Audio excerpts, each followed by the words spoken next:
Hello friends, तो आज हम लोग क्लास 6 का एनसीईआरटी का हिंदी का चौथा अध्याय पढ़ेंगे, जिसमें एक कविता है चांद से थोड़ी सी गप्पे, जिसके रचयिता हैं, जिसके मतलब कवि हैं शमशेर बहादुर सिंह। तो इस कविता को हम लोग सबसे पहले रीड कर लेते हैं। इस कविता में जो है 10-11 साल की एक लड़की जो है वो चांद से बातें कर रही है, चांद से गप्पे कर रही है। उसी से रिलेटेड ये पूरा कविता है, ठीक है। तो सबसे पहले हम लोग देख लेते हैं कविता में क्या है। गोल है खूब मगर आप तिरछे नज़र आते हैं ज़रा, आप पहने हुए हैं कुल आकाश तारो ज़रा, सिर्फ मुंह खोले हुए हैं अपना गोरा चिट्टा गोल मटोल, अपनी पोशाक को फैलाए हुए चारों सिमत आप कुछ तिरछे नज़र आते हैं, जाने कैसे खूब है गोकी।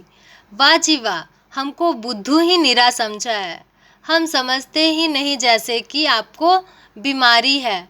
आप घटते हैं तो घटते ही चले जाते हैं और बढ़ते हैं तो बस यानी कि बढ़ते ही चले जाते हैं, दम नहीं लेते हैं जब तक कि बिल्कुल ही गोल ना हो जाए।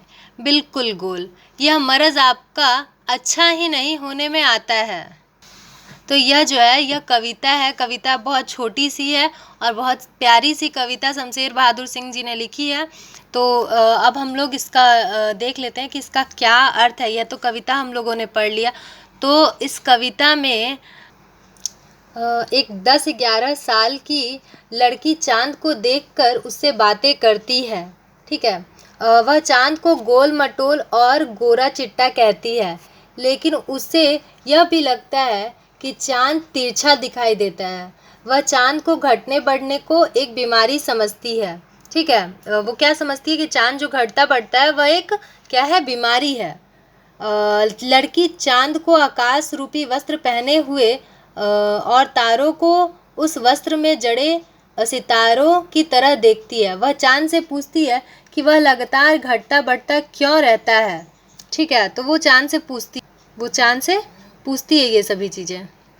तो यही जो 10-11 साल की बच्ची है वो चांद के घटने बढ़ने को एक बीमारी समझती है, एक प्राकृतिक घटना है।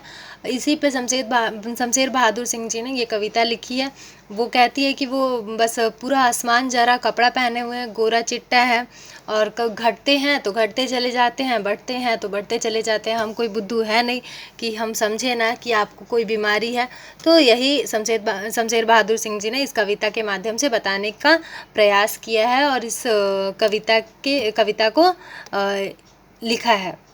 तो इसी तरह हमारा चौथा आज कविता जो है क्लास 6 का एनसीईआरटी का वो कंप्लीट होता है। इसके बाद हम लोग 5वां अध्याय पढ़ेंगे। धन्यवाद।